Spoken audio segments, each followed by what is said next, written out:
Welcome, my audio inhabitants. The Manley CORE is the son of a Voxbox. It's a channel strip. That nomenclature originates from the days when consoles roamed the earth, which were made up of strips of channels. You picked how many you wanted in your desk when you ordered it from your local audio grocer.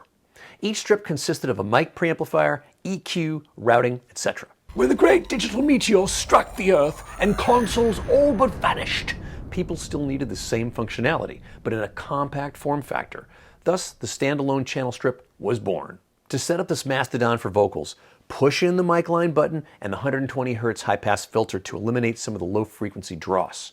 Keep the other three buttons out for standard mic gain, 0-degree phase, and no phantom power until you've determined if you need it for your mic. Don't blow up your vintage ribbon Bang & Olufsen. Next, bypass the compressor, zero out the EQ, set the limiter to min and the output gain to 12 o'clock and the meter switch to output 2, assuming you are connected to output 2 on the back, which allows you to use the EQ and FET limiter versus output 1, which bypasses both of these. Now, while your singer is warming up on a loud song segment, versus the dark and melancholic self-indulgent susurration about the torment they've never received, turn up the input level knob. Technically, it's an attenuator, until the input meter on your A to D converter interface or DAW is looking flush without clipping. If the knob is pegged and the signal level reminds you of your test your strength attempts at the carnival, punch the high button. Yes, to add 10 dB more gain and attenuate is needed.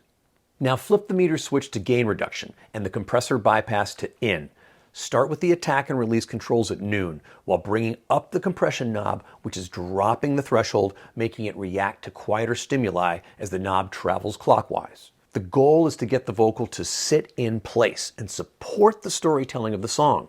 Next, hit the EQ section. We already rolled out the low end, but you may tweak to taste, adding some chest or cutting more depending on the complexity of the mix. The mids have a range switch to give the frequency knob greater precision. Start here before playing with the top end and adding air or removing a sliver of shrill. Finally, we come to the FET brick wall limiter. This is an excellent finishing tool and may be utilized as your last line of defense to control an artist inexperienced in mic technique or a wildly dynamic performance. It also has a character.